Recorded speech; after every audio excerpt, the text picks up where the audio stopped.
Di video kali ini kita akan mencoba untuk mengerjakan soal latihan A dari buku paket halaman 69 ya Dek ya, materi matematika tingkat lanjut SMA kelas 11 kurikulum Merdeka Belajar bab yang kedua terkait dengan materi polinomial dan fungsi polinomial. Oke, kita akan mencoba untuk mengerjakan soal nomor 1, 2, dan 3 terlebih dahulu.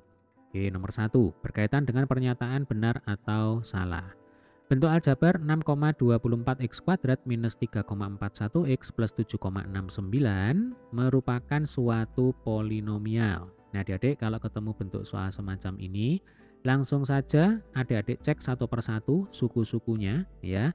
Ini pangkatnya berapa saja. Untuk suku pertama ya 6,24 x kuadrat, ini pangkat 2 ya. Lalu suku yang di tengah yang kedua min 3,41 x, ini kan pangkat 1 ya kan. Nah kita tulis di atasnya 1.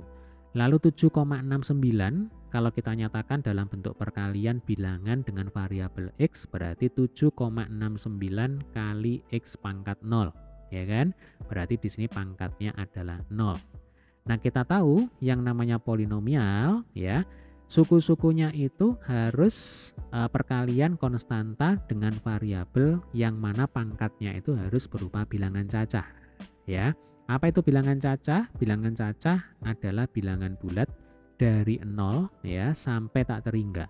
0, 1, 2, 3 dan seterusnya. Nah, ini adalah bilangan cacah ya. Nah, karena di sini pangkat 0, pangkat 1, pangkat 2, ini adalah seluruhnya merupakan bilangan cacah, maka bentuk aljabar semacam ini bisa kita kategorikan sebagai polinomial. Nah, sehingga nomor 1 ini merupakan pernyataan yang benar. Gitu. Ya, paham ya?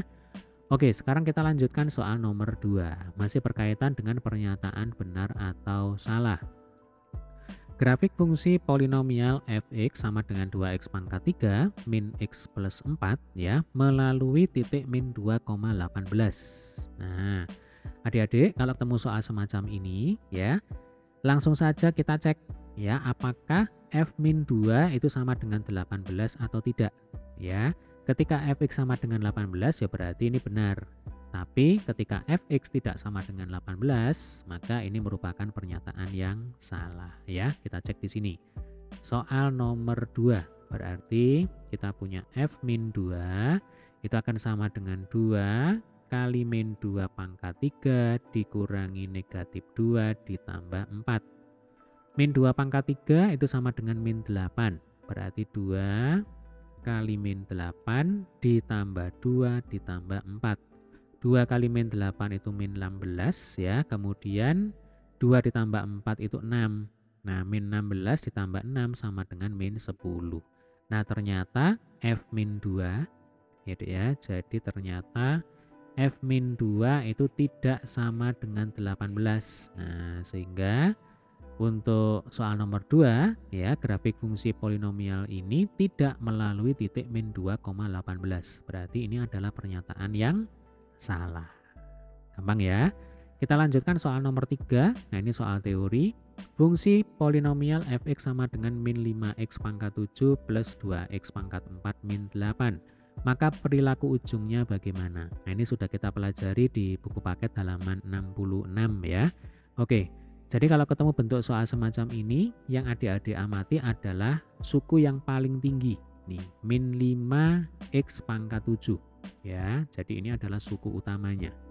Jadi kalau suku utamanya adalah min 5x pangkat 7, maka nanti an ya sama dengan negatif 5, kemudian n-nya pangkatnya itu sama dengan 7. Nah, karena n sama dengan 7, ini merupakan bilangan ganjil. Ya kan? Ini bilangan ganjil. Kemudian an sama dengan negatif 5, ini adalah bilangan negatif. Ya, karena an kurang dari 0.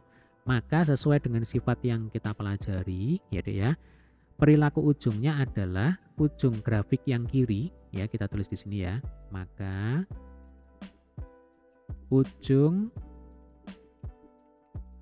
grafik yang kiri ya itu ke atas dan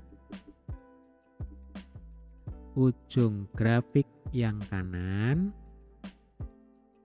itu ke bawah. Nanti kalau kita gambarkan ya, sketsanya itu kira-kira seperti ini. Nah, jadi yang kiri ketika X-nya semakin mendekati minus tak terhingga ya, itu berarti semakin mendekati tak hingga Y-nya. Sebaliknya yang kanan ketika X-nya itu mendekati tak terhingga gitu ya, Y-nya itu semakin mendekati minus tak terhingga. Makanya dia mengarah ke bawah seperti ini. Diteruskan ke bawah gitu. Ya. Bisa membayangkan ya, yaitu ketika AN-nya berupa bilangan negatif kurang dari 0 dan pangkatnya, derajatnya itu merupakan bilangan ganjil. Ya, bilangan ganjil berarti tidak habis dibagi dengan 2 gitu ya. Oke, demikian tadi pembahasan untuk soal nomor 1 sampai dengan soal nomor 3. Silakan nanti jika ada pertanyaan boleh tulis di kolom komentar. Sampai ketemu di video pembahasan soal berikutnya. Terima kasih.